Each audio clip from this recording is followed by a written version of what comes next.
adalah materi terakhir dari saya. Jadi nanti silahkan menghubungi untuk dosen selanjutnya ya untuk melanjutkan pertemuan untuk mata kuliah statistik ya.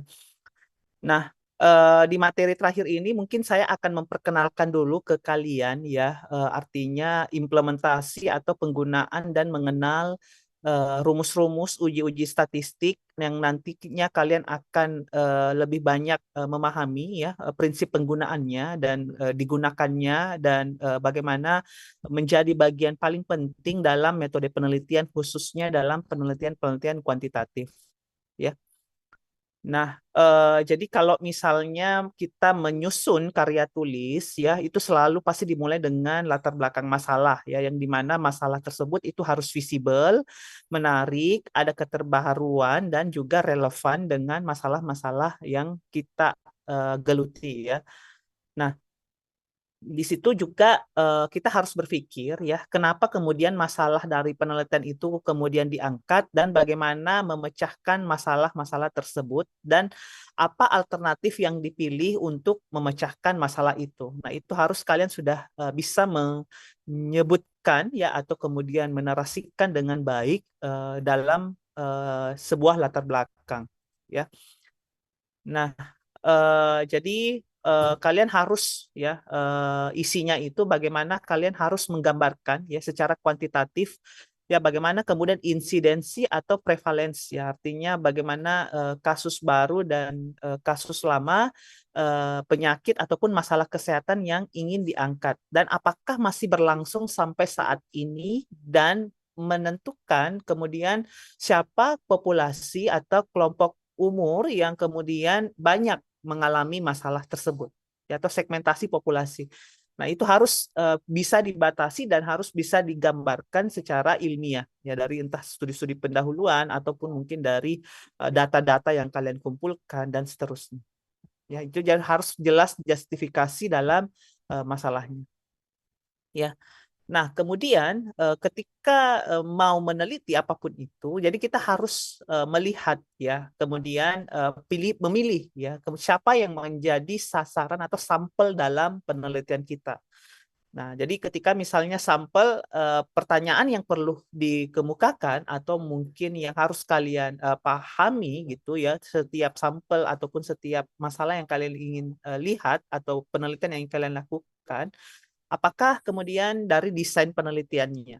Ya, apakah merupakan desain khusus atau non desain khusus? Kayak desain khusus itu kayak misalnya kayak ada nanti lah di semester 4 kalian akan belajar metode penelitian ya lebih spesifik nanti akan diajarkan desain studi kayak cross sectional atau eksperimen ya dan seterusnya ya. Deskriptif kah atau eksperimen atau desainnya observasi dan seterusnya.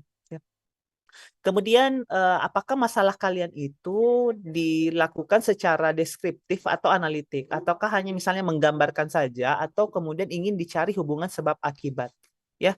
Kemudian lihat juga untuk setiap variabelnya itu bagaimana skala datanya, apakah dalam bentuk kategori dan apakah dalam bentuk numerik, ya? Karena kita kan kemarin banyak menghitung, ya, kemudian mengkategorikan variabel. Nah, itu kan kalian harus memahami ya data yang kalian kumpulkan itu sifatnya kategorik dan numerik. Nah, kemudian yang terakhir adalah ini juga yang tidak kalah pentingnya, apakah dia sampelnya berpasangan atau tidak berpasangan. Sampel berpasangan di sini artinya diukur dalam kelompok populasi yang sama. Kalau tidak berpasangan, dia itu dikumpulkan dalam kelompok populasi yang berbeda. Nah, contoh misalnya kalau berpasangan itu umumnya penelitian-penelitian eksperimen atau misalnya penelitian yang melakukan perlakuan. Ya, artinya misalnya saya melakukan penelitian pengaruh pemberian susu probiotik misalnya terhadap penurunan kadar kolesterol pada ibu-ibu hamil. Jadi ibu-ibu hamilnya sama, ibu-ibu hamil saja gitu. Ya, artinya yang bermasalah di sini adalah sebelum dan sesudah. Sebelum diukur dulu kolesterolnya berapa, dikasih susu probiotik, sebulan kemudian diukur lagi kolesterolnya. Jadi sama sampelnya. Nah, jadi kalau dilihat misalnya sampel berpasangan, ciri khasnya itu adalah penelitian-penelitian yang sifatnya eksperimen atau ada sebelum dan sesudah. Itu saja kata kuncinya. Ya, dari populasi yang sama. Kalau tidak berpasangan, itu biasanya adalah kelompok yang berbeda. Contoh misalnya yang terkena penyakit dengan yang tidak terkena penyakit.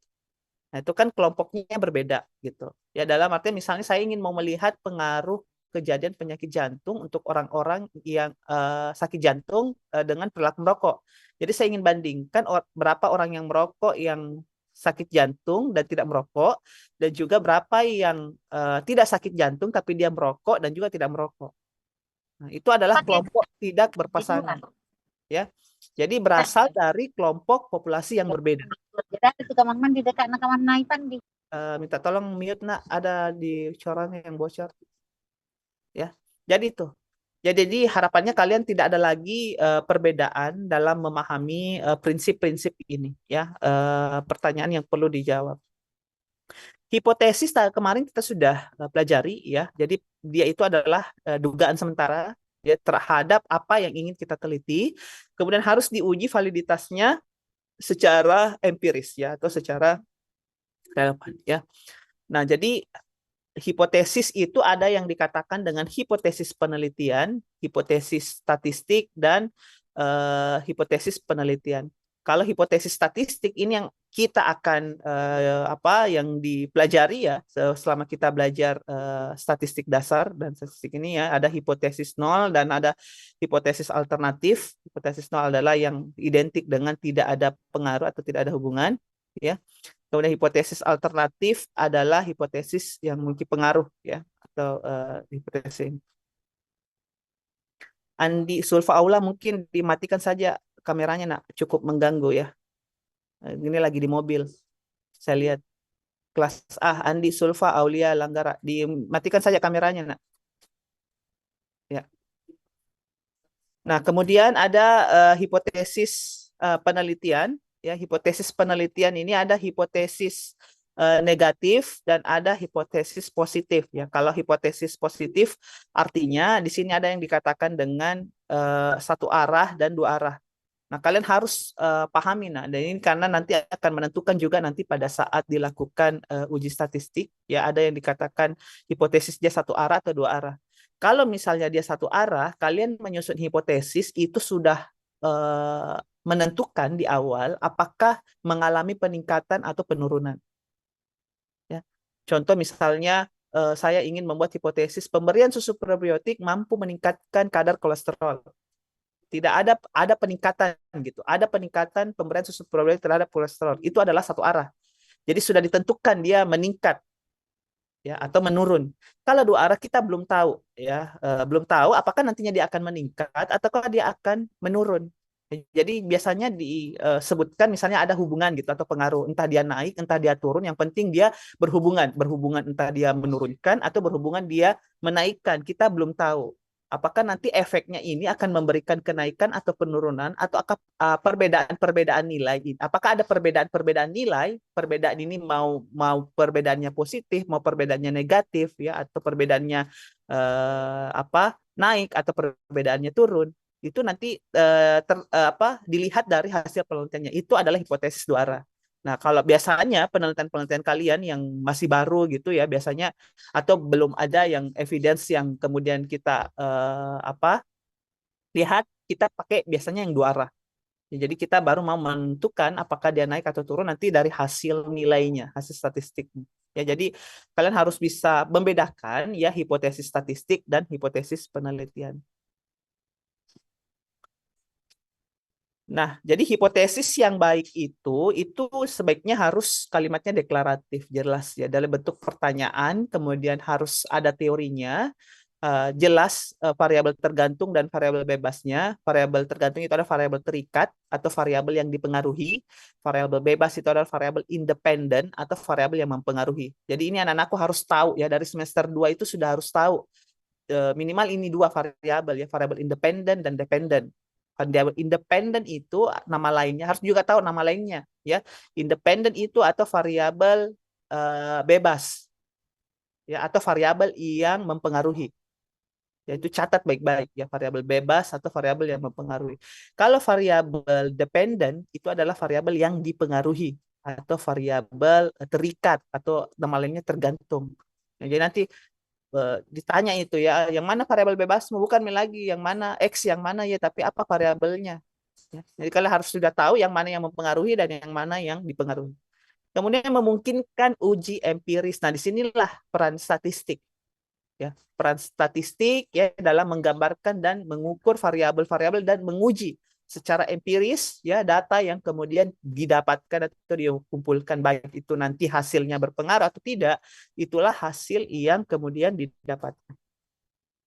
Ya.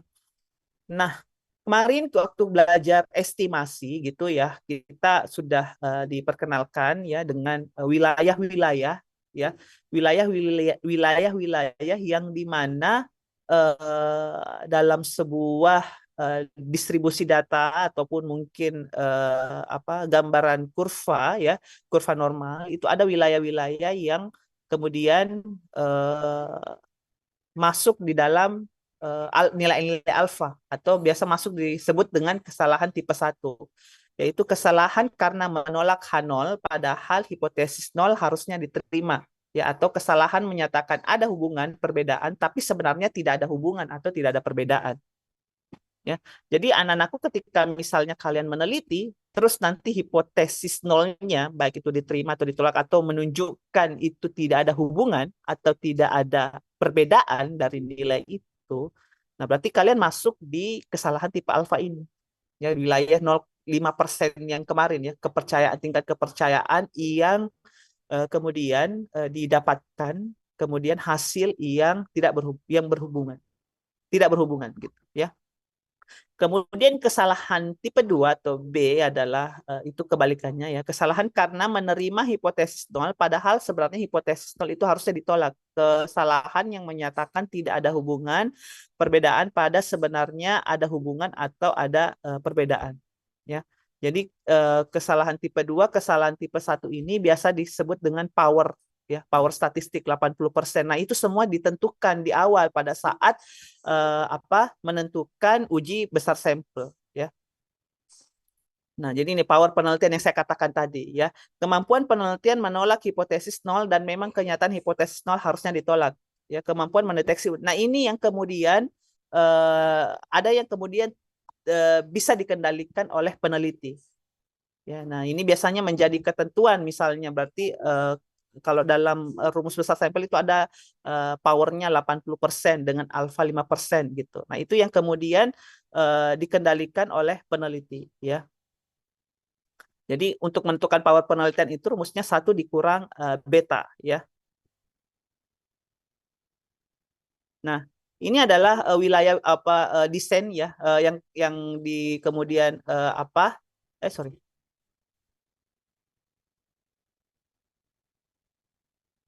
Yang mungkin harus dipahami dulu mulai dari sekarang ya, tunggu dulu.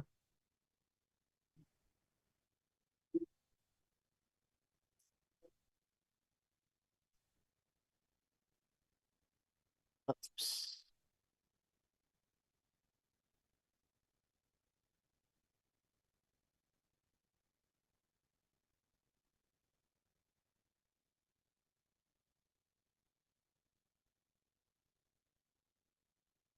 Masih muncul di layar, nak? Iya, Pak, masih. Pak. Masih, Pak. Iya, Pak. Ya, jadi ini ya, yang pertama kan yang disebutkan desain khusus dan non desain khusus ya. Nah, di situ dijelaskan desain penelitian ini saya gambarkan saja dulu secara umum ya. Jadi dalam menentukan nanti jenis penelitian itu minimal kalian harus tahu dasar perbedaannya apa ya. Nah, yang pertama itu ada dari keterpaparannya ya. Penelitian ingin mencari tahu apakah paparan ini ya sengaja diberikan atau terjadi secara alami ya. Nah, kalau misalnya terjadi secara alami atau misalnya ini tidak ada intervensi atau tidak ada paparan yang diberikan secara khusus oleh peneliti, maka disebut dengan penelitian observasional ya. Jadi desain penelitian itu sebenarnya ada dua, ada yang observasi dan ada yang eksperimen. Kalau observasi ya eh, hubungannya terjadi secara alami ya. Jadi oleh karenanya di sini ada yang dikatakan dengan studi analitik dan ada yang dikatakan studi deskriptif ya. Jadi intinya dari sisi paparan ada yang diberikan paparan dan ada yang tidak. Kalau tidak diberikan paparan maka desainnya observasi. Nah, kita mulai dari observasi dulu ya. Dari observasi ini dilihat lagi dari kelompoknya ya. Kalau misalnya ada kelompoknya maka dilakukan observasi analitik. Ya, artinya ada yang terkena penyakit, ada yang tidak terkena penyakit. Nah, kalau misalnya hanya digambarkan saja berapa kejadian penyakitnya, maka penelitiannya cukup deskriptif. Dan kemudian untuk analitik sendiri, nah tadi kan saya bilang ada kelompok ya terkena penyakit dengan yang tidak terkena penyakit. Kemudian dari jenisnya itu ada 3. Ini secara garis besar, meskipun pengembangannya ada banyak ya, tapi 3 yang perlu kalian harus pahami. Ini adalah dari sisi waktunya. Kalau cross seksional itu paparannya terjadi saat ini. Ya, artinya ketika misalnya saya ingin melihat hubungan merokok dengan penyakit jantung, yang saya mau lihat sekarang adalah hubungannya saat ini. Ya, artinya ataupun pola makan dengan kejadian obesitas. Jadi saya mau melihat kejadian obesitasnya sekarang dan bagaimana pola makannya sekarang. Ya, itu adalah penelitian cross-seksional. Jadi ketika anak-anakku baca penelitian skripsi menggunakan desain cross-seksional ataupun jurnal desain cross-seksional, berarti dia mau melihat exposure atau paparan hubungan sebab akibatnya itu sekarang. Ya, exposure and outcome at the same time. Artinya paparannya itu terjadi pada saat ini. Jadi saya baru mau lihat orang yang obes, yang tidak, kelebihan berat badan dengan tidak, bagaimana pola makannya sekarang dengan yang tidak obesitas juga bagaimana pola makannya sekarang. Ya, nah itu hanya dari sisi waktu. Kemudian case control adalah paparannya itu terjadi lampau dulu ya, di dulunya ya. Artinya contoh misalnya saya ingin melihat uh, uh, obesitas tadi ya, masih dengan contoh yang sama ya. Saya mau melihat misalnya obesitas dengan pola makan, bukan pola makannya sekarang, tapi pola makannya dulu waktu kecil atau 5 tahun yang lalu atau 10 tahun yang lalu, atau mungkin yang lebih spesifik, contoh misalnya jantung dengan merokok ya. Saya mau melihat perilaku merokoknya dulu, karena mungkin kalau untuk saya teliti sekarang kurang relevan, karena jangan sampai yang saya teliti penyakit jantungnya sekarang dia sudah berhenti sekarang karena dia sudah kena jantung ya. Oleh karenanya saya mau pakai case control supaya saya mau lihat bagaimana perilakunya dulu lampau. Oleh karenanya biasanya kalau desain penelitian case control yang ditanya kalau berkaitan dengan perilaku, bagaimana perilakunya dulu, bagaimana kebiasaannya dulu. Karena kalau misalnya saya tanya kebiasaannya sekarang, jangan sampai dia sudah berhenti nih. Ya, ini kan juga bisa mengganggu model atau menjawab pertanyaan penelitian kita. Ya, contoh misalnya saya meneliti penyakit jantung, Bapak Ibu bagaimana perilaku merokoknya sekarang? Oh, saya sudah tidak merokok, ya. Tapi oke ya, jadi ketika diteliti ya banyak yang tidak merokok karena sudah kena penyakit jantung. Beda kalau pertanyaannya Bapak Ibu apakah sebelum kena penyakit jantung Bapak Ibu pernah merokok gitu, atau dulu kapan mulai merokok. Ya, cuman kelemahan dalam case control ini ya kita tidak tahu kapan mulainya paparan itu ya, tapi di sini sudah ada unsur waktu. Ya, oleh karenanya ketika ditanya yang mana yang paling kuat hubungannya adalah ya kalau dibanding cross sectional dengan case control ya lebih bagus case control karena ada unsur waktu di situ. Ya. Nah, kalau cohort ini bedanya dari case control. Kalau case control itu lampau, kalau cohort itu adalah paparan yang terjadi di masa yang akan datang. Ya. Jadi ini biasanya membutuhkan waktu yang cukup lama. Ya, kelemahannya kalau case control tadi ya mungkin kita tidak bisa mengetahui kapan paparan itu dimulai. Ya, kalau cohort kita bisa start di awal ya. Diikuti selama beberapa tahun ke depan, kemudian dilihat apakah dia nantinya akan mengalami gangguan kesehatan atau tidak. Nah, kenapa kemudian misalnya di dalam bungkus rokok itu dibilang merokok dapat menyebabkan kanker, serangan jantung, kanker paru-paru, dan lain sebagainya, itu karena perkembangan studi dari desain penelitian cohort ini. Ada yang namanya Birmingham Study, itu dilakukan secara cohort atau diikuti belasan tahun atau puluhan tahun orang-orang yang merokok, tidak merokok, kemudian dilihat efeknya. Ya, kemudian dilihat paparannya. Nah, itu adalah desain penelitian cohort. Jadi diikuti ya, diikuti selama beberapa tahun. Kalau untuk misalnya penelitian-penelitian yang kalian misalnya lakukan penelitian di S1 itu hanya kurun waktu 6 bulan, 3 bulan, 6 bulan paling lama 3 bulan ya. Nah, kalau misalnya efek penyakit, apalagi kalau penyakit-penyakit yang lama gitu kayak cancer atau penyakit tidak menular itu kan paparannya lama gitu dan multi cause, artinya banyak di situ faktor yang berhubungan entah dari pola makan, gaya hidup dan lain sebagainya. Itu membutuhkan waktu yang lama. Nah, itu kan tidak memungkinkan kecuali mungkin kalian misalnya menjadi researcher atau peneliti yang memang bekerjanya adalah penelitian atau gabung di lembaga riset atau apa gitu ya. Nah, itu mungkin bisa dilakukan ya atau dilakukan model desain penelitian kohort ini gitu ya. Dan ada juga kohort yang cepat gitu, misalnya kayak 9 bulan misalnya mengikuti kohort ibu hamil gitu, misalnya kayak paparan asap rokok dengan kejadian lahir berat bayi lahir rendah gitu. Ya ingin dilihat hubungannya gitu. Ibu-ibu yang terpapar asap rokok dengan yang tidak, kemudian bagaimana paparannya, output kelahirannya gitu, apakah mengalami berat bayi lahir rendah ataupun tidak ya. Nah, keuntungannya adalah kita bisa lihat banyak outcome atau paparannya gitu ya. Atau misalnya saya mau lihat nih ada orang yang tinggal sekitar pabrik dengan tingkat intensitas kebisingan ya, atau mungkin para pekerja yang terpapar radiasi diikuti berapa lama gitu, apakah ada hubungannya atau tidak. Nah, itu yang kemudian dilakukan. Jadi anak-anakku kalau baca jurnal, kemudian ditampilkan atau disebutkan desain penelitian case control, cross-sectional, cohort, itu anak-anakku sudah tahu. Ya, bedanya apa, kemudian, oh ini dia mau menjawab penelitian ini. Ya, nanti kan keluarannya itu pasti dia ada menghitung nilai odds ratio, menghitung relative risk atau berapa besar resikonya ya, kemudian kemudian paparan itu mampu menimbulkan penyakit atau gangguan kesehatan. Nah, itu adalah statistik nanti ya, nanti di di desain khusus nanti di metode penelitian nanti akan dijelaskan lebih jelas lagi ya. Nah, kemudian terkait dengan perhitungan-perhitungannya atau output-output statistiknya untuk desain penelitian ini, kita hanya baru mengenal dulu ya desain penelitian. Kemudian untuk eksperimen, nah ini eksperimen untuk anak-anakku yang misalnya membaca jurnal, ada intervensi di situ atau ada perlakuan yang sengaja diberikan oleh peneliti ya. Entah itu media, entah itu obat, entah itu penelitian-penelitian klinis, apapun itu ya. Kalau kita di kesehatan itu banyak sekali ya penelitian-penelitian eksperimentasi ya, apalagi di farmasi gitu ya, misalnya efek-efek sesuatu, efek dose respon ya, itu banyak sekali penelitian-penelitian eksperimen ya. Nah, eksperimen ini nanti juga akan banyak jenisnya. Nanti di metode penelitian kita akan bahas secara khusus. Ada yang dikatakan pre-eksperimen, quasi eksperimen, true eksperimen. Ya, di sini ada yang membedakan itu adalah dia di random dan non-random. Non-random dan non-random ini yang banyak nanti juga akan dijelaskan. Itu apakah sampel itu diambil secara acak.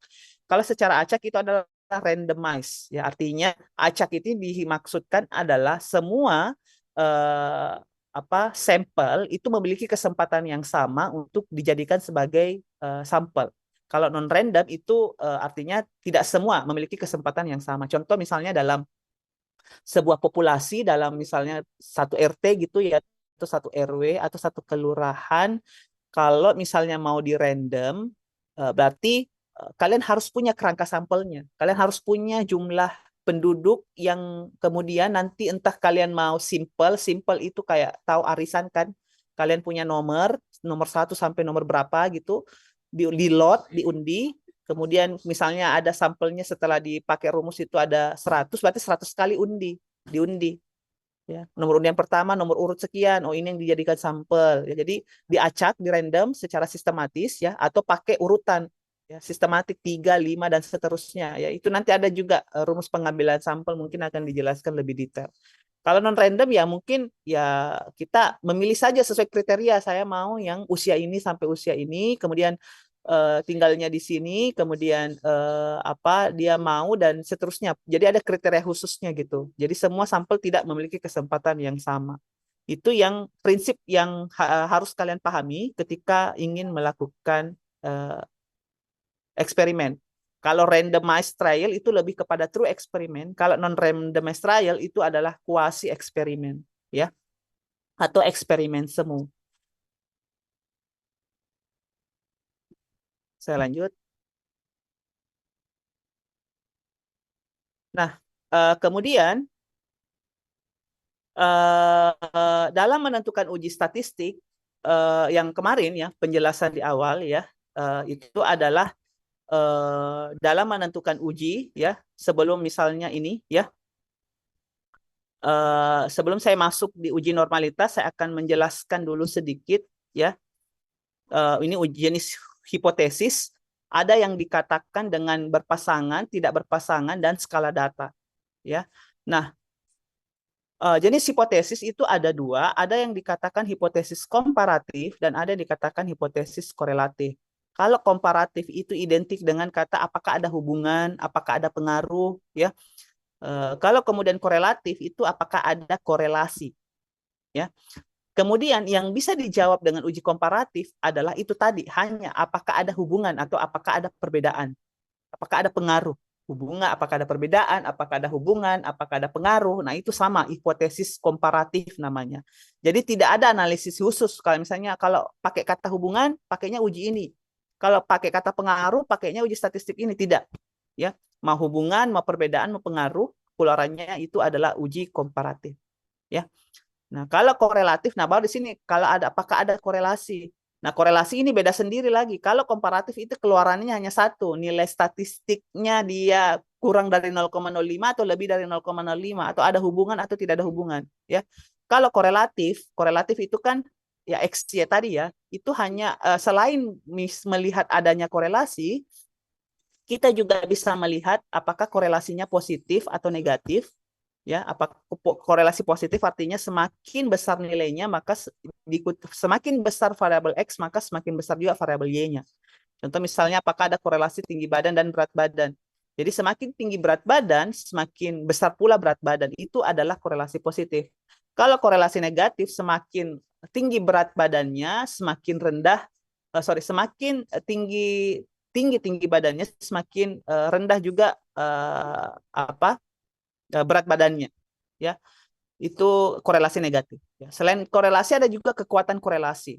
Nilai kekuatan korelasi itu nilainya 0 sampai 1, ya.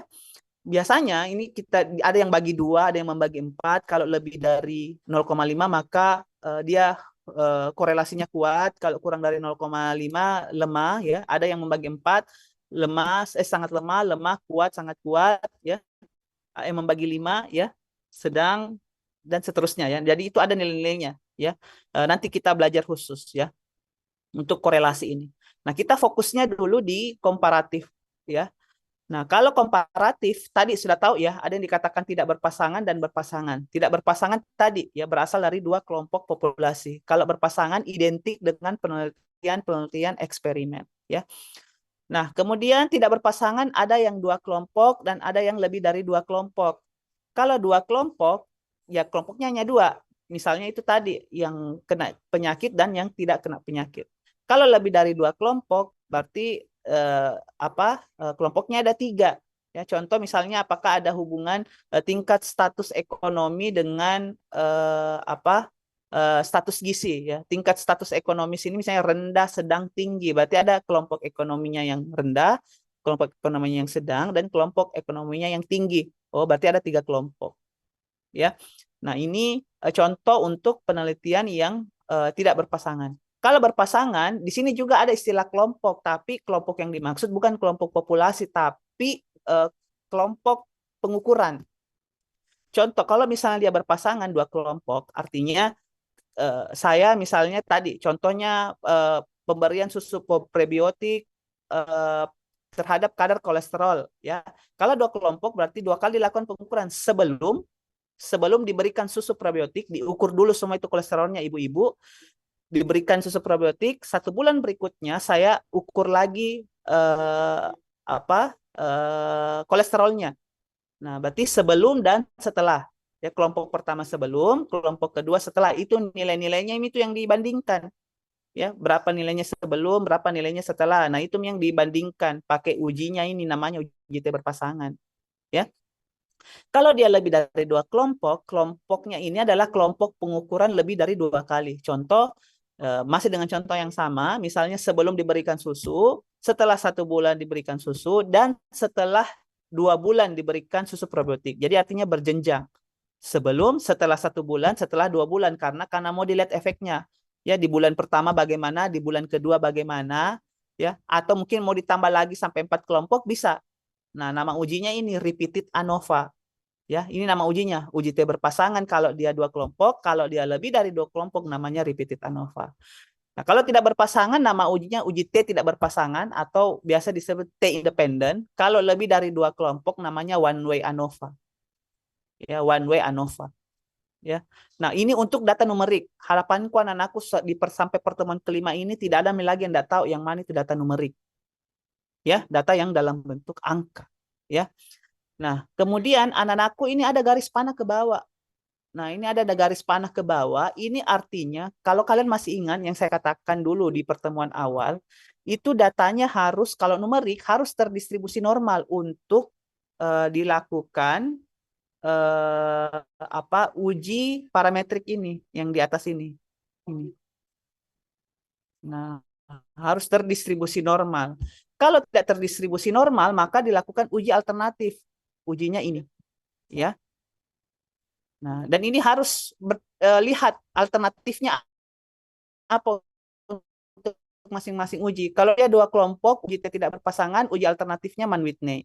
Kalau lebih dari kelompok, uji alternatifnya Kruskal-Wallis. Kalau dia 2 kelompok, uji T berpasangan, uji alternatifnya Wilcoxon. Dan repeated ANOVA, uji alternatifnya Friedman. Kalau dia korelasi, uji alternatifnya Pearson. Kalau misalnya dia terdistribusi normal, kalau dia tidak terdistribusi normal, maka ujinya Spearman. Ini prinsip dasar, nak. Di dalam jurnal kadang itu sudah dia tidak sebutkan nih datanya normal atau tidak, langsung saja ada keterangan atau apa di bawahnya atau di uji statistiknya kalau penelitian ini menggunakan uji ini.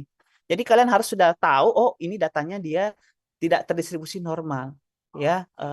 Atau misalnya ada salah satu variabelnya yang mungkin dia datanya ordinal, ya. Nah, atau dari normal itu di ujinya itu dia kategorinya kategori ordinal, ya.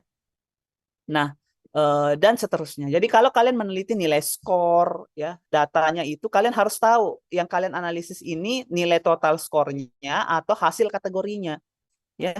Nah, kalau misalnya yang kalian uji adalah data kategorinya, maka ini kalau tidak berpasangan ujinya adalah uji chi-square, kalau tidak berpasangan ada yang namanya McNemar, Cochrane, Marginal, Wilcoxon, Friedman, ya.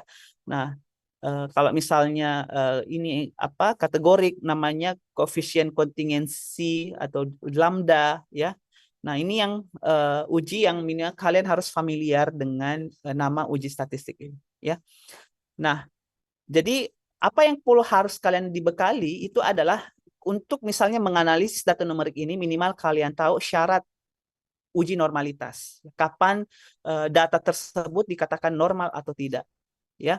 Nanti di mata kuliah manajemen data kita akan banyak praktik, ya, untuk analisis data, ya.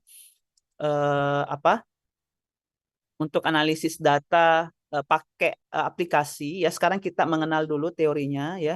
Kita pahami bersama dulu, ya, terkait dengan penggunaannya. Nah, ini, ya. Penentuan distribusi, ya. Kapan dikatakan data tersebut normal atau tidak normal? Mungkin saya akan biar lebih detail, ya, cara saya menjelaskan. Saya stop share dulu. Saya bagikan yang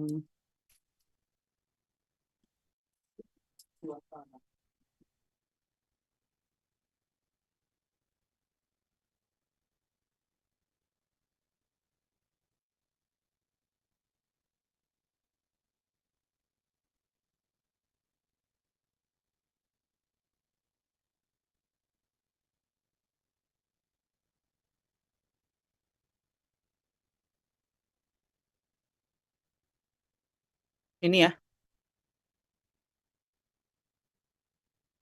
Nah, ini, ya, melihat bagaimana sebuah sebaran data itu normal atau tidak, ya.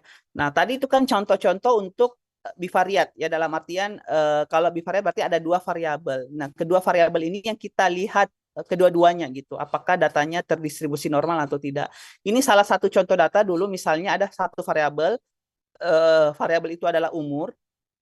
Kita mau lihat sebaran data umur ini terdistribusi normal atau tidak. Nah, tabel ini itu sama dengan yang tadi ya. Cuman di sini mungkin saya ada edit dulu di sini di eh, aslinya sebenarnya dia kalau di bukunya itu dia kurang di sini ya, kurang dari 30%. Nah, metodenya ada dua ya. Ketika mau melihat sebaran data tersebut normal atau tidak, metodenya ada dua. Ada secara deskriptif dan ada secara analitik. Ya, secara deskriptif itu parameternya lumayan banyak. Ada 1, 2, 3, 4, 5, 6, 7.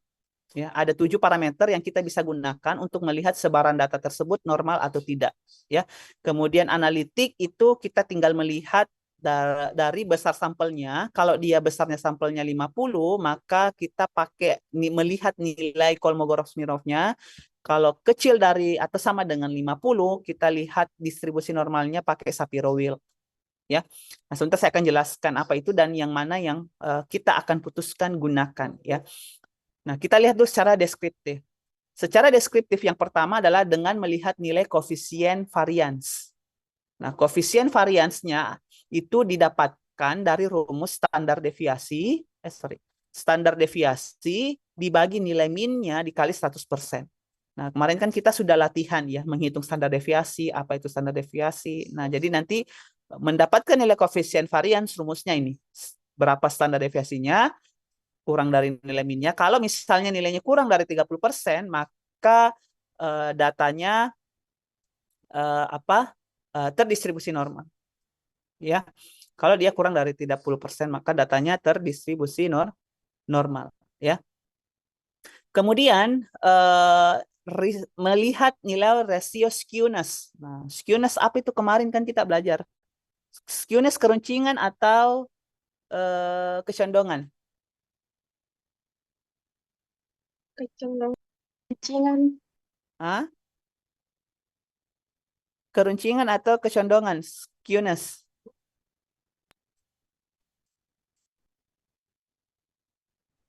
Condong. Iya, kecondongan, Kecondongan, Pak. betul ya. Nilai kecondongannya ya, atau rasio kecondongannya ya, rasio skewness ya, kita bilangnya rasio skewness ya. Nah, rasio skewness itu bukan nilai skewness-nya, tapi dihitung rasionya. Rumusnya itu skewness dibagi standar error skewness. Jadi ada memang rumus manualnya yang kita pelajari kemarin kan baru menghitung skewness ya. Nah, itu kemudian dibagi lagi standar error skewness, yaitu manualnya sebenarnya ada standar error skewness-nya berapa ya. Nah, kalau misalnya skewness dibagi standar error skewness-nya itu nilainya berada di antara min 2 sampai dengan 2, maka datanya normal. Kalau nilainya tidak terletak di antara min 2 sampai dengan 2, maka datanya tidak normal. Jadi harus berada di dalam rentang min 2 sampai 2. Jadi kalau nilainya min 3 atau nilainya 3, sekian ya, atau 2, sekian atau minus 2, sekian. Nah, berarti kalau sudah lebih dari min 2 atau 2, maka dia tidak normal. Ya. Begitu juga dengan kurtosis ya. Kemudian kurtosis ini adalah skala keruncingan ya. Kalau skewness kecondongan, kalau kurtosis keruncingan, nilai rasio skewness-nya itu sama dengan skewness terletak antara min 2 sampai dengan 2. Terletak min 2, 1, 2 itu contohnya misalnya kalau nilainya 1,8. Nah, dia masuk min 2 atau tidak masuk min 2 sampai 2? Masuk atau tidak masuk? Masuk, Bapak. Masuk ya. Oke ya. Nilainya masuk. Jadi ketika dia masuk nilai tersebut, maka datanya normal. Yaitu rumusnya kurtosis dibagi standar error kurtosis. Kemudian dengan melihat grafik histogram. Nah, ini grafik histogram ini mirip grafik batang, tapi dia nyambung-nyambung yang pernah saya gambarkan itu. Ya, jadi dia kayak nyambung-nyambung grafik batang ya. Nanti sebentar akan lihat contohnya ya, grafik histogram. Kalau dia simetris, artinya tidak miring ke kiri, ke kanan, atau tidak terlalu tinggi, tidak terlalu rendah, maka datanya normal. Ya, dengan nilai box plot. Nah, nanti ada grafik box plot, itu adalah simetris, median tepat di tengah, dan tidak ada nilai ekstrim, maka normal. Ada yang dengan melihat nilai Kiki plots, ada yang nilai normal dan detrended. Atau sebaran data itu terletak di sekitar garis. Kalau misalnya menyebar sekitar garis, maka datanya umumnya ya kalau menyebarnya di sekitar garis, maka datanya normal. Ya. Kalau detrended pada nilai 0 kemudian sekitar garis maka datanya normal. Ya, itu secara objektif, artinya pandangan orang kan biasa kalau melihat gambar gitu ya kan, kadang kita ini enggak condong ke kiri, condong ke kanan. Nah, biasanya untuk yang lebih objektifnya kita pakai yang analitik. Nah, ini berdasarkan nilai kemaknaan ya. Nah, bedanya kalau untuk normalitas, beda kalau misalnya kita mengambil kesimpulan itu kecil dari 0,05. Kalau untuk normalitas itu lebih dari 0,05. Artinya ketika nilai signifikansinya lebih dari 0,05 maka datanya normal. Ya. Kemudian sampelnya besar dari 50, yang dilihat adalah nilai Kolmogorovnya. Kalau kecil dari 50 kita lihat Sapirolnya. Biasanya kalau pakai SPSS nilai-nilai keduanya ini bersamaan munculnya. Nah, kalian harus bisa tahu nilai yang mana yang kalian interpretasi. Nah, yang pertama kalian harus lihat dulu berapa jumlah sampelnya kalian. Kalau lebih dari 50 maka lihat yang Kolmogorovnya, ya. Kalau dia normal lebih dari 0,05, kalau dia tidak normal kecil dari 0,05. Ya. Nah, contoh misalnya kalau saya dapatkan jumlah sampel saya 69. Kemudian hasil uji normalitasnya adalah 0,07. Nah, datanya normal atau tidak? Yang mana dulu yang dilihat? Kolmogorov atau Sapiro? Kalau sampelnya 70.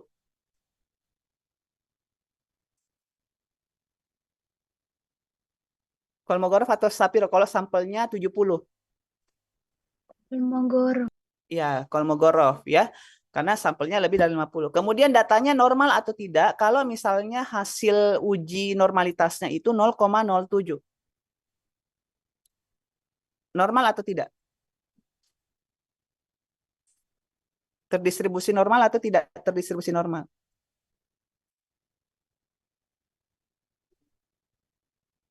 (0,05) lebih besar dari 0,07, lebih besar dari 0,05 atau lebih kecil dari 0,05? Lebih besar. Iya, kalau lebih besar berarti normal atau tidak?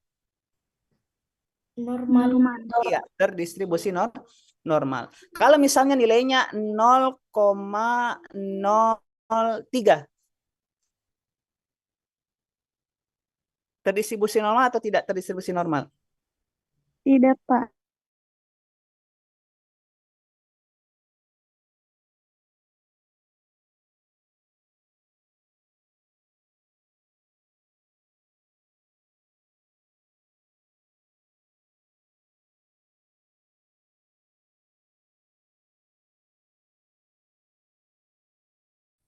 Contoh tadi ya, ada data misalnya 30 usia, kalau pakai SPSS itu langsung muncul ininya. Nah, jadi kita tidak perlu hitung manual.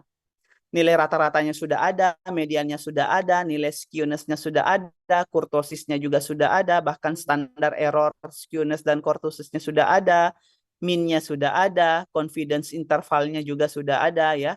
Nah, ini contoh ya, contoh saja.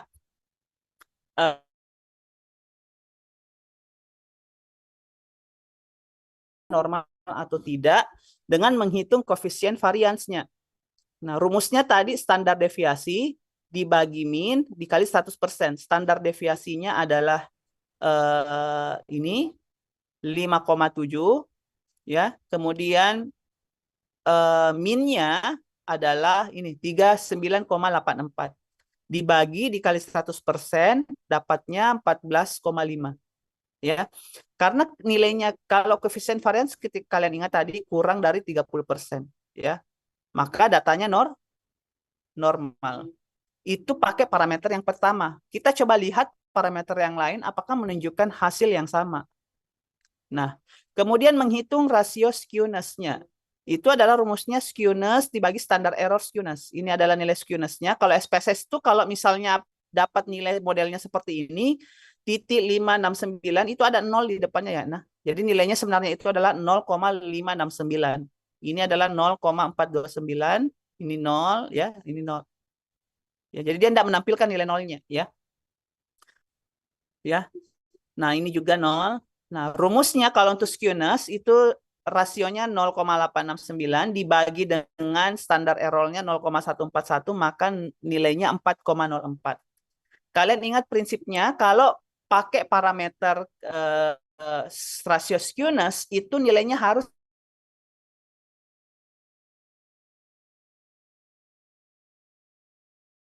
dua, ya. Ini apa? Dia nilainya 4,04 masuk di dalam rentang min 2 sampai 2 atau tidak? Tidak. Tidak. Iya. Kalau tidak berarti sebaran datanya di sini dibilang, makanya dikatakan tidak normal. Nah, berbeda kan tadi kalau pakai koefisien kurtosis dia normal, skewness tidak normal. Nah, kita coba lihat lagi semua parameternya ya. Kalau untuk kurtosis. Nah, kurtosis prinsipnya sama tadi, min 2 sampai dengan 2 ya, min 2 sampai dengan 2. Nah, rumusnya kurtosis standar error. Bagi kurtosis standar error kurtosis tadi 0,429 dibagi 0,281. Ini ya, nilainya 1,44. 1,44 masuk di wilayah min 2 sampai dengan 2 atau tidak? Masuk. Kalau masuk, maka sebaran datanya normal atau tidak? Normal. Oh, kalau kita pakai rasio kurtosis, dia normal. Kita coba lihat lagi yang lain. Nah, ini histogram. Nah, histogram kalau ada dalam bentuk gambar bisa saja terjadi hal yang objektif. Ingat tadi interpretasinya, kalau dia normal adalah simetris, tidak miring ke kiri, tidak miring ke kanan, tidak juga terlalu tinggi dan juga tidak terlalu rendah, ya. Nah, kalau membaca histogram itu, nah, ya bukan dilihat yang mana yang berapa persen untuk tidak, tapi kita tarik garis di setiap titik tengah pada bagian batangnya ya. Jadi kalau kita diibaratkan kurva, dia modelnya seperti ini. Saya ganti warna dulu ya. Kalau misalnya diibaratkan kurva, dia itu akan membentuk garis ya di setiap tengahnya, sudutnya seperti ini ya. Nah ini. Nah ini ya. Nah, jadi sebaran data kurvanya seperti ini. Nah, gini. Ingat kan kalian gambar sebaran distribusi data normal kan kayak gini. Nah, gitu kan. Ini masih condong ke kiri ya. Ini kalau normal kan dia simetris. Nah, gini ya. Ya kan kurva normal itu kan kayak gini. Nah, ini kan dia lebih ke gimana ya. Nah, ini. Nah, jadi kalau kalian lihat secara objektif gitu ya, tampak sebaran datanya memiliki relatif kurva normal kan membentuk ini. Kalau dilihat kalau kurva normal ya, relatif mirip kurva normal. Di sini dikatakan relatif mirip kurva normal. Kurva normal itu yang kayak gini ya. Akan tetapi bentuk kurvanya cenderung ke kiri. Dia bilang ini nih, dia kayak agak cenderung ke kiri. Nah, jadi ada misalnya, jadi bisa saja terjadi unsur, oh tidak ini normal, ini tidak normal, maka dikasih di sini tanda tanya. Ya, bisa di normal, bisa tidak gitu ya, karena dia cenderung ke kiri atau normal dan seterusnya ya. Jadi sebenarnya kalian bisa menjawab sendiri ya kalau misalnya melihat grafik disuguhkan dengan histogram.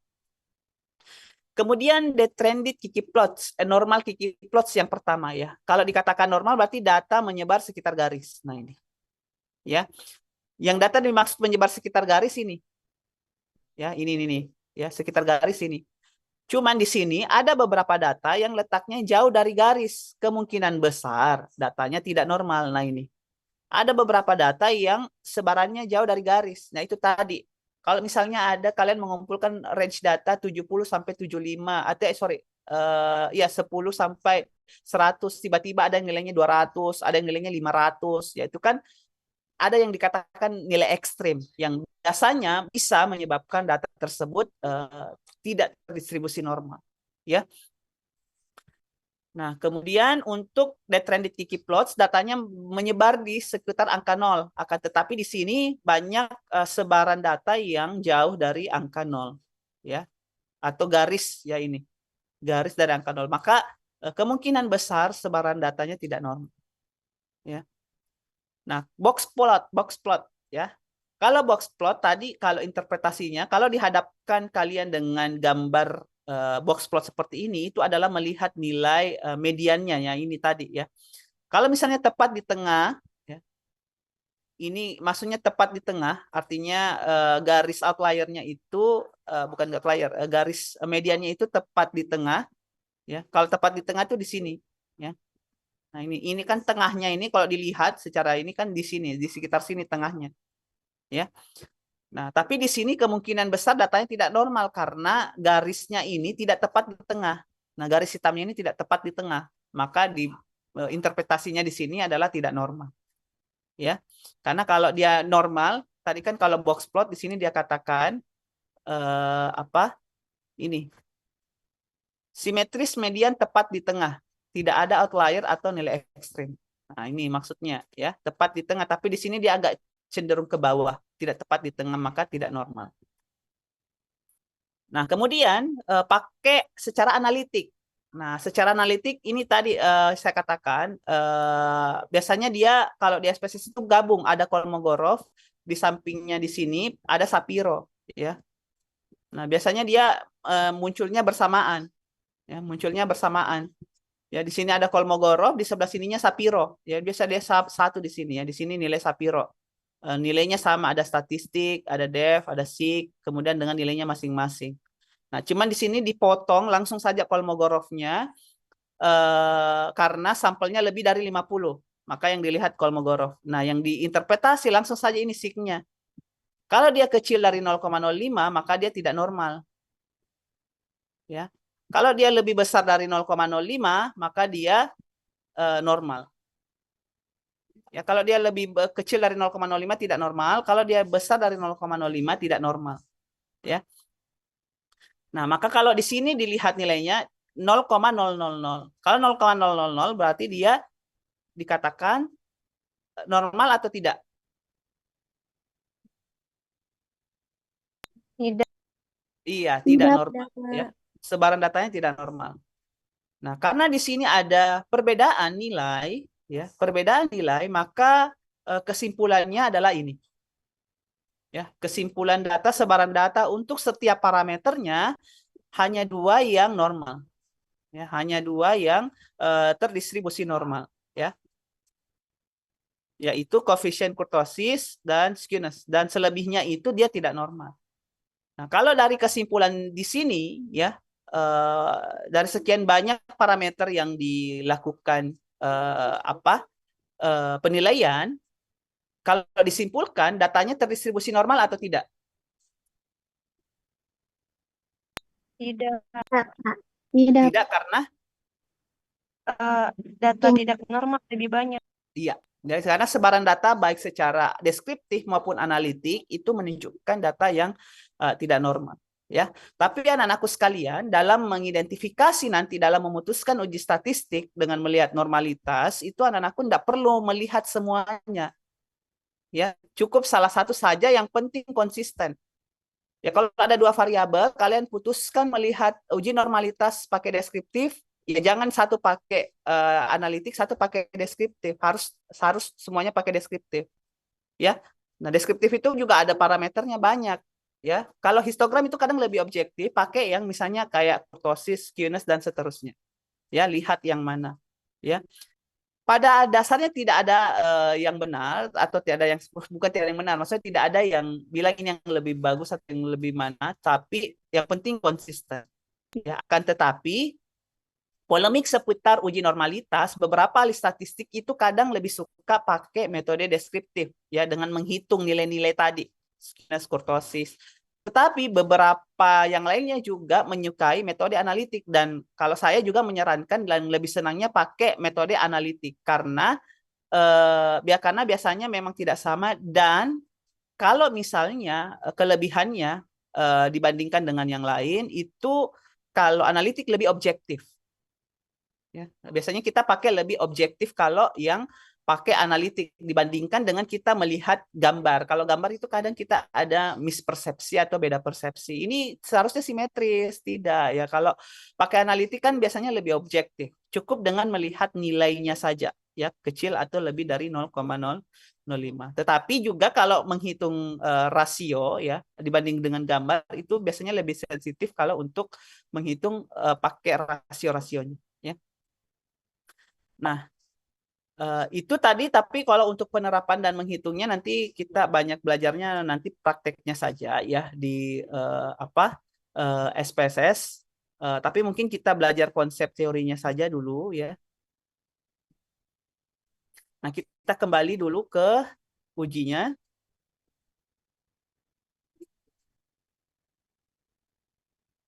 Nah ini.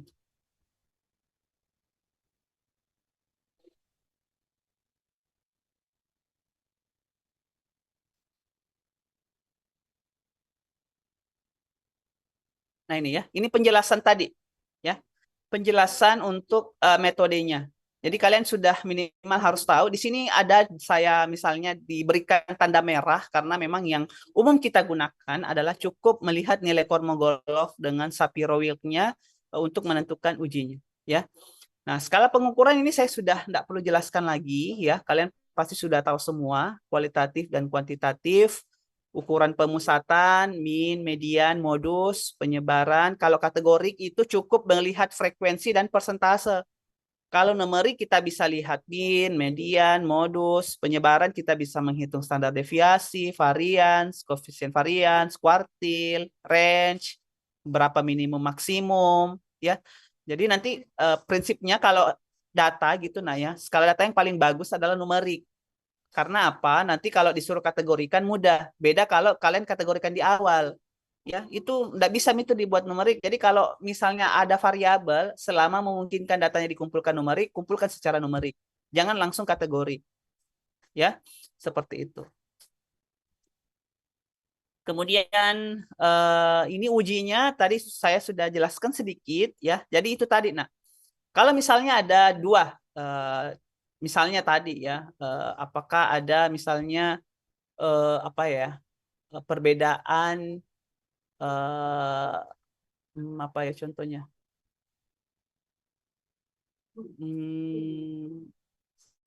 Oh ya, contoh misalnya perbedaan skor ansietas ya.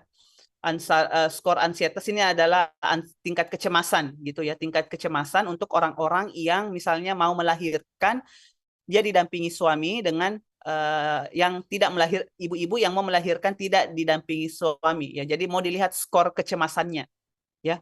Skor kecemasan, jadi dalam mengukur ansietas itu ada kuesionernya. Nah, ada beberapa pertanyaan yang harus diisi, kemudian hasilnya itu dalam bentuk skor. Nah, misalnya ke dalam skala 0 sampai 100 ada yang skornya 70, ada yang skornya 80, ada yang 60. Itu jelaskan datanya numerik ya. Kemudian dua kelompok itu ada yang kelompok yang didampingi suami dengan kelompok yang tidak didampingi suami. Nah, jadi jelaskan contohnya. Nah, kalau biasanya data yang didampingi suami dengan yang tidak didampingi suami, skor ansietasnya dua-duanya terdistribusi normal, maka dilakukan uji T. Nah, sorry. Dilakukan uji T tidak berpasangan. Sorry.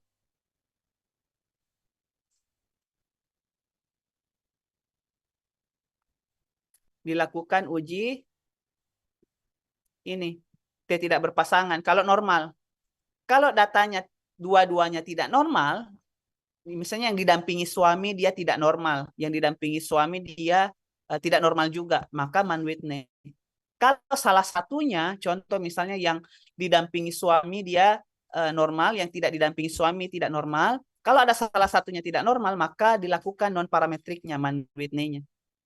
Jadi syarat utama kedua-dua datanya, baik yang tidak didampingi suami dan yang didampingi suami, skor ansietasnya itu adalah normal, baru bisa dilakukan ini uji T tidak berpasangan. Ya. Nah, harapannya kalian tahu prinsipnya, prinsip dasarnya, ya. Begitu pula juga dengan yang lain. One way ANOVA, kalau ada salah satu kelompok saja yang datanya tidak normal, maka uji alternatifnya adalah Kruskal-Wallis. Kalau lebih dari dua kelompok, ya itu tadi tingkat ekonomi rendah, tinggi, sedang misalnya, ya. Begitu pula dengan ini, uji berpasangan. Tadi kalau misalnya sebelumnya normal, setelahnya tidak normal, ada salah satu kelompok, maka alternatif yang digunakan adalah Wilcoxon. Kalau misalnya ada salah satu dari kelompok tidak normal, untuk pengulangannya maka dilakukan uji Friedman. Begitu pula dengan korelatif, kalau ada salah satu variabelnya tidak normal, maka ujinya adalah Spearman.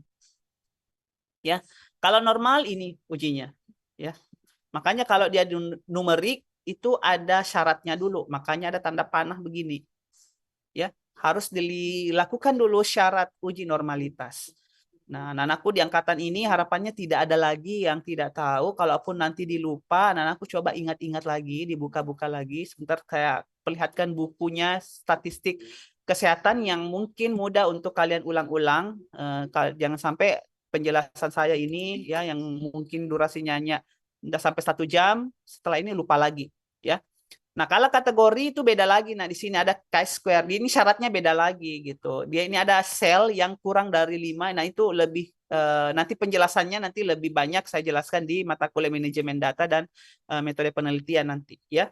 Atau nanti di pertemuan selanjutnya yang uji chi-square. Nah, itu kan ada Ibu Cia di situ nanti akan jelaskan manualnya ya, pakai SPSS juga nanti bagaimana ya, manualnya bagaimana ya. Itu nanti akan dijelaskan lebih dalam, ya.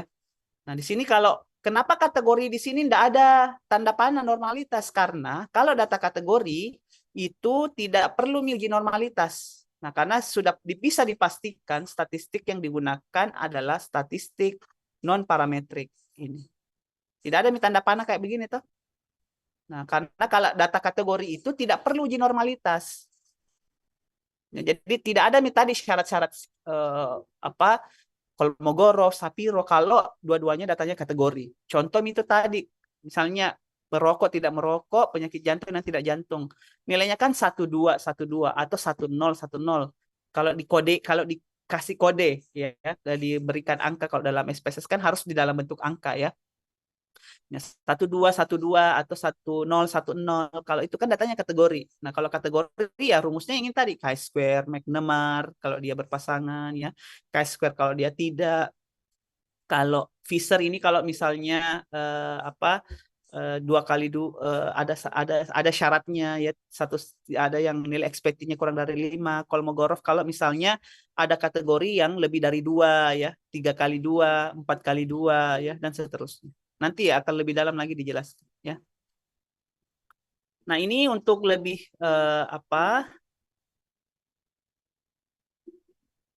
lebih jelasnya lagi ya. Nah, ini kalau numerik dilihat dulu sebarannya normal atau tidak. Kalau dia iya, maka dilakukan uji berpasangan, dilakukan uji parametrik apa yang sesuai. Kalau dia tidak berpasangan, maka lihat dia kelompoknya lebih dari 2 kelompok. Kalau misalnya di sini lagi lihat ada lagi syarat varians. Nah, variansnya sama, variansnya beda, ya. Nah, nanti kalau untuk syarat varians nanti saya nanti akan lebih dijelaskan lagi pada saat belajar ujinya, ya. Nah, kalau misalnya di uji T itu biasa langsung muncul ini nilai signifikansi untuk variansinya sama. Ini kalau nilai signifikansi kalau variansinya tidak sama, ya. Varian sama atau tidak sama juga sama, besar nilai signifikansinya dilihat. Kalau lebih dari 0,05 maka variansinya sama. Kalau kurang dari 0,05 variansinya tidak sama. Nah, itu rumusnya ya. Jadi ada melihat selain normalitas ada varians, ya. Nah, kemudian multivariat. Nah, ini multivariat nanti kalau misalnya kalian enggak dalam ya, mungkin hanya pengenalan saja dulu ya. Nanti di Ibu Meli nih, kita mulai belajar regresi. Ada yang dikatakan regresi linear kalau datanya numerik, kalau datanya kategorik ada regresi logistik. Nah, ini anak-anak S1 kali contoh-contoh temannya itu banyak pakai regresi nih ya. Jadi pahami ya kalau multivariat itu berarti ada 2 variabel lebih ya yang dianalisis secara bersama-sama ya. Nah, ini ya kesimpulannya kalau nama ujinya Kolmogorov berarti kalau misalnya dia normal atau tidak normal ya. Uji varians distribusi memiliki varians yang berbeda. Kalau misalnya ini ya, kalau misalnya hipotesisnya pi kecil dari 0,05, kalau uji normalitas datanya tidak normal. Ini kadang nanti lupa kalian membedakan ya. Nama uji ya, kalau uji Kolmogorov kalau misalnya kecil dari 0,05 datanya tidak normal.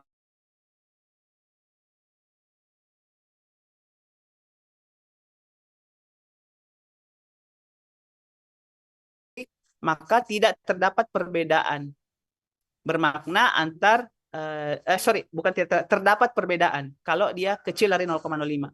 Kalau hasil uji T-nya kecil dari 0,05 maka ada perbedaan.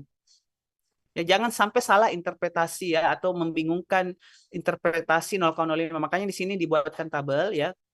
Kalau untuk uji statistiknya ini kalau kecil dari 0,05 maka terdapat perbedaan. Ya, kalau dia untuk normalitas dan varians, kalau kecil dari 0,05 maka datanya tidak normal. Ya, atau tidak memiliki varians.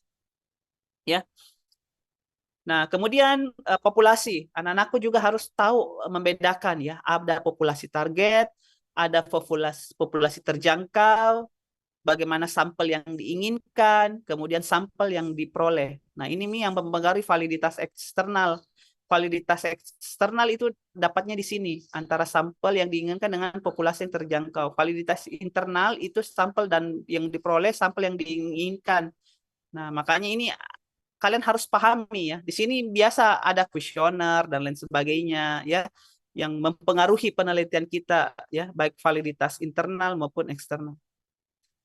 Ya. Nah, ini jenis penelitian non desain khusus, deskriptif dengan analitik. Kalau desain khusus ada rumusnya ya. Nanti saya dijelaskan lebih satu-satu ya. Deskriptif ini perhitungannya, ini analitik, mengetahui hubungan variabel. Kalau deskriptif itu ya keluarannya menghitung proporsi saja, berapa persen, berapa rata-rata. Kalau analitik ya ingin mengetahui hubungan antar variabel. Kategori hasil pengukuran ketika dikelompokkan, numerik hasil pengukuran angka. Jadi ini harus tahu deskriptif, analitik, kategorik, numerik. Ya, harus tahu bedanya, nak. Ya. Nah, kategorik itu nominal, ordinal, numerik, rasio, dan interval. Non-desain khusus. Nah, non-desain khusus berpasangan dengan tidak berpasangan. Tadi saya sudah jelaskan, ya. Jadi berpasangan, variabel diambil dari individu yang sama. Nah, contoh penelitian uji klinik tadi eksperimen. Tidak berpasangan diambil dari kelompok atau individu yang berbeda. Ya, itu tadi yang kena penyakit, tidak kena penyakit, ya. Desain khusus ini ya. Kalau desain khusus itu ada penelitian-penelitian diagnostik, penelitian-penelitian baku emas ya, kayak misalnya menghitung nilai yang kemarin kita bukan yang kemarin. Menghitung nilai validitas ya. Berapa tingkat validitas gitu ya, menghitung sensitivitas ya. Misalnya ada alat ukur ya, kita mau lihat biasanya di sini ada banyak penelitian-penelitian kedokteran ya. Salah satu contoh penelitian diagnostik itu misalnya kita lihat sensitivitas tes rapid test gitu ya. Karena banyak merek rapid test, kalau kita misalnya pada saat COVID gitu ya, ada alat ukur rapid test liquid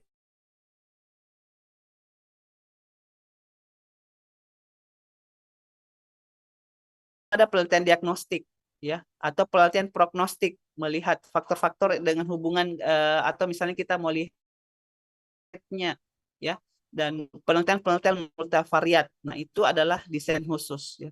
Kalau desain khusus itu tadi ya yang berpasangan, tidak berpasangan dan seterusnya ya. Penelitian survival analysis itu yang saya katakan tadi, mengetahui suatu kejadian dikaitkan dengan kapan, uji validitas, uji kesesuaian ya. Nah, penelitian deskriptif kategorik ini juga kalian harus pahami ya. Desainnya ya. Jadi ketika kalian ingin menyusun hipotesis, kalian sudah harus tahu gitu. Ini saya sifatnya deskriptif atau analitik. Nah, tadi sudah tahu metode deskriptif analitik itu apa? Cross-sectional, case control, atau biasa disebut dengan observasional analitik ya. Nah, ini deskriptif kategorik, deskriptif analitik ya. Deskriptif kategori tadi yang persentase. Kalau deskriptif analitik itu tadi misalnya di dalam suatu populasi kita tahu rata-ratanya berapa, kita mau uji secara statistik, one sample t-test ya. Betul Jin enggak nilai yang ada di dalam para populasi dengan yang kita mau teliti. Analitik kategoriknya ini tadi yang saya katakan, chi-square, crash control, cross-sectional, kategorik berpasangan ya penelitian eksperimen ya. Jadi itu harus tahu jenis datanya. Ya. Apakah dalam analitik kategorik numerik tidak berpasangan, analitik kategorik numerik berpasangan, korelatif apakah dia numerik-numerik. Kemudian desain khusus ada diagnostik, prognostik, multivariat. Nah, ini ya. Oleh karenanya di pertemuan awal selalu saya tekankan ya, minimal tahu apa itu kategorik dengan numerik. Karena ini akan menentukan nanti kalian dalam menjawab hipotesis, dalam melihat dia sifatnya parametrik, non parametrik, melihat analitik atau tidak, berpasangan atau tidak, uji statistiknya atau tidak. Nah, itu bermula dari situ, ya. Jadi harus tahu. Nah, ini skala pengukuran rumus-rumus manualnya dalam menghitung besar sampel. Nah, kalian kalau misalnya penelitian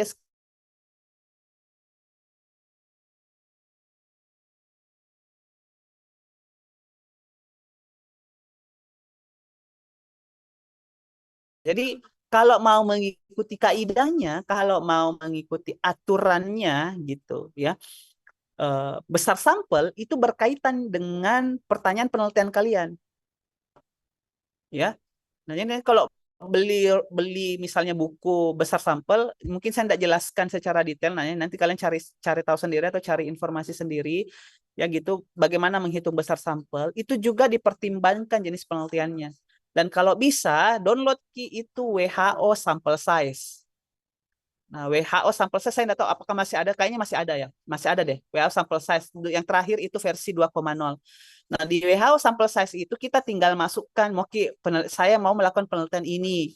Alfanya saya sekian, tingkat kepercayaannya sekian, powernya sekian, jumlah populasinya ketika diketahui sekian. Nanti akan keluar rumus sampel yang idealnya yang kalian harus kumpulkan itu sekian. Ya. Nah, kalau misalnya model penelitian kalian tidak berpasangan, rumusnya ini, ya. Jenisnya 5 dan 6 itu tadi, yang jenis yang di atas tadi ya, yang ini. Jenisnya itu yang ini. Yang ini, ya. Sorry, yang mana tadi? Yang ini, 1, 2, 3, 4, 5, 6, 7, 8, ya. Nah, itu jenisnya itu ya, ini ada jenisnya 5 dan 6. Kalau berpasangan, rumusnya ini mungkin saya tidak jelaskan satu-satu, nah ya, nanti tinggal kalian baca lebih dalam lagi, ya. Ini untuk analisis korelatif. Sampelnya untuk penelitian diagnostik, biasa kalau diagnostik rumusnya ini, ya. Nah, untuk regresi linear dan untuk regresi logistik, nah ini, ya, desain khusus. Kesintasan ini rumusnya ya, rumus besar sampelnya, uji kesesuaian, uji validitas, rumusnya ini ya. Jadi sebenarnya sudah ada ketetapannya, nak. Jadi kalau belajar metode penelitian, belajar statistik itu dari awal saya tekankan ya harus tahu aturan-aturan atau kaidah-kaidahnya, ya. Nah, kalau deskriptif kategorik ini yang paling umum ya, yang paling umum dilakukan rumus besar sampel ini, Z alfa dikali P dikali Q ya. Nah, ini biasanya kalau untuk proporsi rumus besar sampel yang tidak diketahui jumlah sampelnya, untuk nilai-nilai proporsi itu bisa dari kepustakaan. Kepustakaan atau variabel yang dari penelitian sebelumnya. Ya. Berapa proporsi untuk sampelnya yang kemudian mereka dapatkan. Itu bisa dijadikan referensi untuk menghitung nilai proporsinya, kategori yang ingin diteliti. Berapa nilai kepustakaannya. Nah, ini adalah untuk deskriptif numerik, ini rumusnya, presisinya, dan lain sebagainya. Nah, ini kalau misalnya cross-seksional, ini rumusnya, ya. Ini ada ketetapan biasanya, presisi D, ini yang biasa kita tentukan 0,5, makin besar nilai presisi, makin besar sampel, ya. Ini juga set alfa, set beta, ya. Ini 1,96 kemarin yang kita teliti, ya. Nah, ini ya, proporsi ini bisa dari kepustakaan. Jadi kalau kalian baca skripsi, nah coba kalian lihat skripsi-skripsi yang bagus itu biasanya detail di dalam pengambilan sampelnya. Karena disitulah sebenarnya nyawa untuk penelitian kita. Kalau salah mengambil sampel atau salah menentukan sampel, ya paling krusial dari besar sampelnya saja. Nah, itu kan mempengaruhi kualitas penelitian kita. Ya. Nah, kalau misalnya banyak variabel dan kemudian di sini kalau dilihat hampir setiap variabel kemudian bisa dihitung. Nah, beberapa penelitian itu menghitung setiap variabelnya, kemudian yang dia ambil adalah jumlah sampel yang paling besar pada variabel yang mana. Ya, karena prinsipnya adalah semakin besar sampel semakin bagus penelitian itu, ya. Ini untuk analitis kategori berpasangan. Nah, ini kalau untuk berpasangan deviat alfa, ini mungkin saya tidak jelaskan secara detail, nah ya. Nah, ini simbol-simbolnya, kemudian nama parameternya ya yang ditetapkan oleh peneliti. Nah, ini yang ditetapkan oleh peneliti alfa, delta. Tapi yang umum ya itu biasa 0,5 ya 0,1 ya. Yang itu tadi yang minggu lalu saya jelaskan, semakin besar kita menentukan misalnya tingkat presisi ya, maka semakin besar masuk di wilayah ini ya. Umumnya kita di penelitian kesehatan itu 95%, alfanya 0,05 ya. Beta biasanya 80% ya. Atau 0,2 untuk ininya.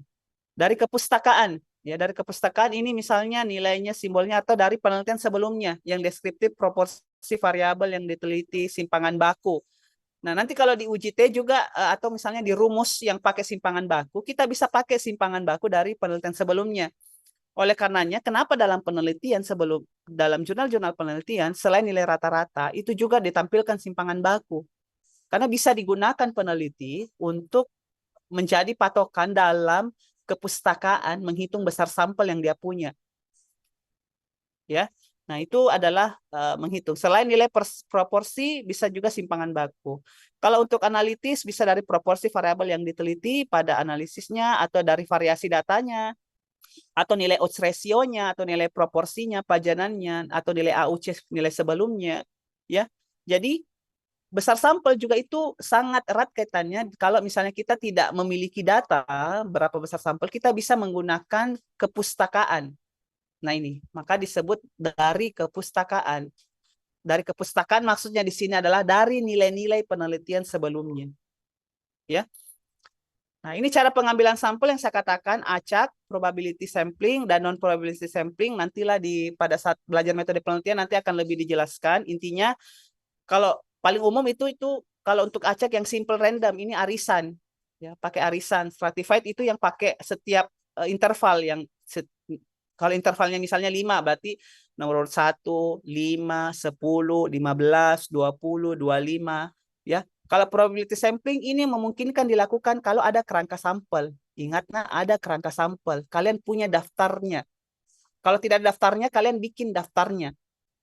Nah, kalau penelitian di sekolah, itu harapannya bisa probability, karena pasti ada absennya. Ya, kalau di warga cukup sulit, kecuali dalam RT itu ada daftar keluarga. Biasanya sih kalau sekarang mungkin sudah ada, gitu. Ya, atau ada daftar pasien, ya, atau ada daftar pasien populasi targetnya, ya. Nah, kalau tidak ada itu sangat sulit untuk dilakukan ini probability sampling. Nanti itu biasa anak-anak dia bilang, penelitian ini mungkin simpel, ditanya ada di kerangka sampelmu, tidak ada loh. Bagaimana kok dilakukan pengacakan kalau tidak ada kerangka sampelnya? Ya. Nah, kalau eksperimen disarankan untuk probability karena itu tadi pasti kita sudah misalnya saya mau bereksperimen di 30 orang. Di 30 orang kan pasti ada daftarnya. Itu dari misalnya dari 60 kan pasti diacak gitu ya. 60 orang pasti misalnya diacak dari 60 ini 30 yang saya mau ambil. 30 kontrol, 30 yang intervensi. Diacak misalnya yang mana yang masuk ini, yang mana yang masuk ini ya. Nah, kemudian non probabilistik ada konsekutif, ada convenience. Ini yang artinya yang masuk dalam kriteria peneliti yang mungkin peneliti asal ambil, artinya yang pada saat dia turun peneliti itu yang diambil. Contoh misalnya, ya ini kenapa banyak dilakukan di kakak-kakak tingkatnya atau penelitian, karena dia mau mudahnya ya, mudahnya saja. Artinya dia di puskesmas menunggu, tunggu pasien datang. Nah, kalau itu kan lebih ke convenience ya, atau ke konsekutif. Nanti kalian lihat saja bedanya di mana. Kalau konsekutif itu yang datang berurutan gitu ya, sampai dengan jumlah sampel terpenuhi. Oleh karena di sini paling banyak, maksudnya bisanya sampelnya bisa lebih banyak gitu. Convenience itu sama kayak purposive, artinya ada kriterianya ya. Dia sudah tentukan apa-apa kriterianya. Oke, terima kasih. Ya, mohon maaf ini saya tidak banyak feedback nanya karena banyak yang saya jelaskan tadi. Jadi saya tidak tanya ini satu-satu supaya bisa saya jelaskan materinya dapat semua ya. Nah, ini mungkin saya jelaskan, saya tanya lagi satu-satu. Jangan Midi bunyi miasan Bella. Iya, jangan nih Pak. Jangan Pak. Iya ya, mungkin langsung saja ditanyakan kalau ada yang tidak dimengerti. Ada yang tidak dimengerti langsung ditanyakan saja. Tidak ada?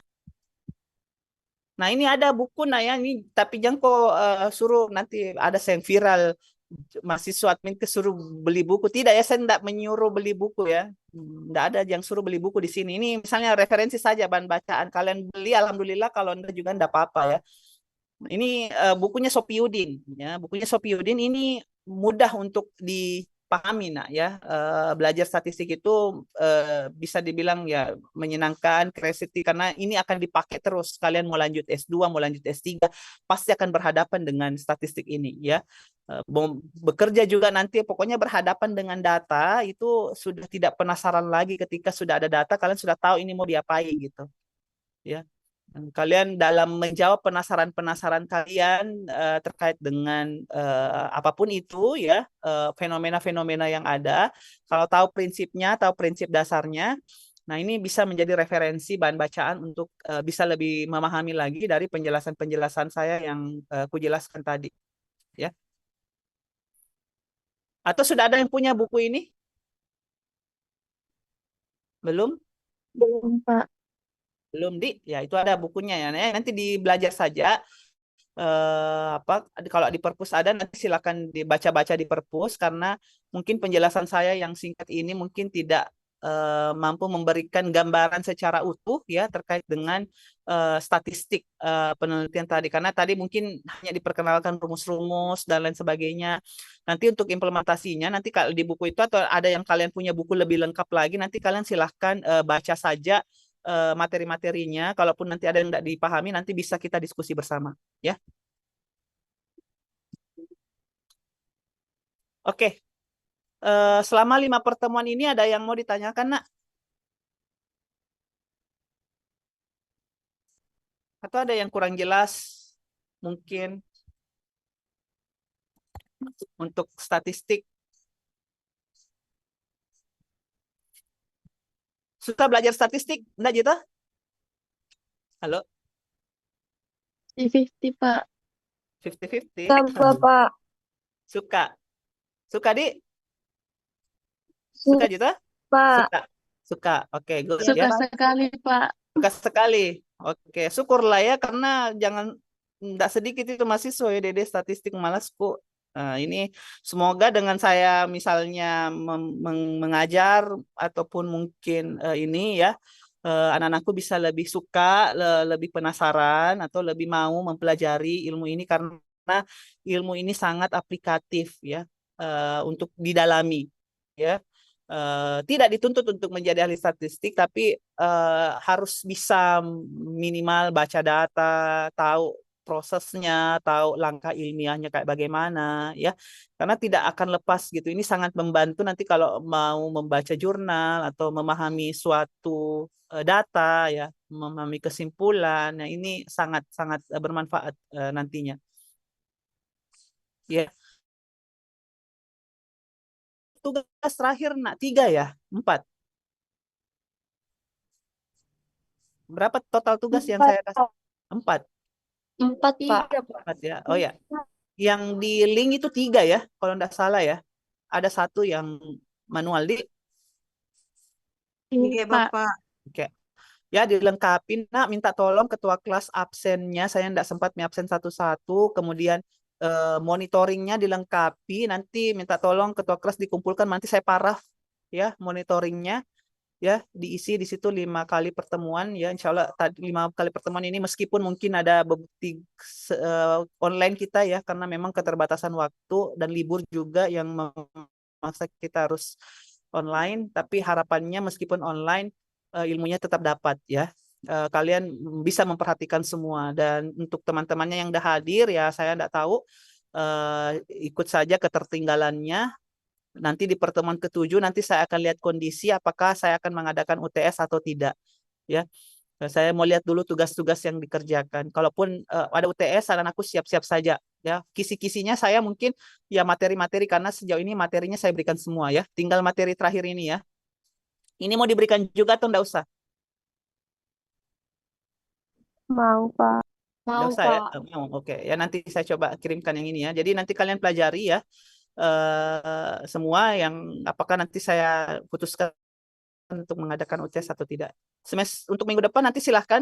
Kalau tidak salah dosennya ada Ibu Samsiana dan Ibu Meli, nanti dikoordinasikan saja. Tadi sih komunikasi terakhirnya ke Bu Samsiana ya.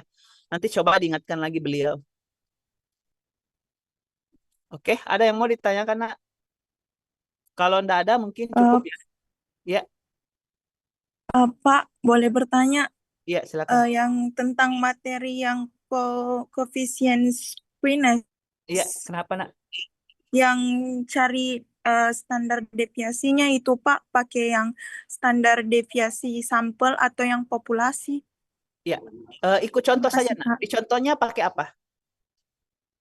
Karena Pak yang di contohnya tidak ada anunya Pak, tidak Kurang. ada kayak rumusnya begitu. Langsung ada standar deviasinya begitu nilainya Pak. Oh ya, nanti ke kalian hitung sendiri itu nilainya dia pakai N kurang 1 atau dibagi N. Kayaknya dibagi N kurang 1 deh. Pakai sampel saja. Kalau memang tidak mau pakai sampel saja, yang N kurang 1. Oh ya Pak, makasih Pak. Ya, contoh sebelumnya saya pakai N kurang 1 kan? Iya, Pak, karena Ya. soalnya juga pakai sampel, jadi pasti Ya. N kurang 1. Iya, tidak apa-apa. N kurang 1 saja. Ada lagi?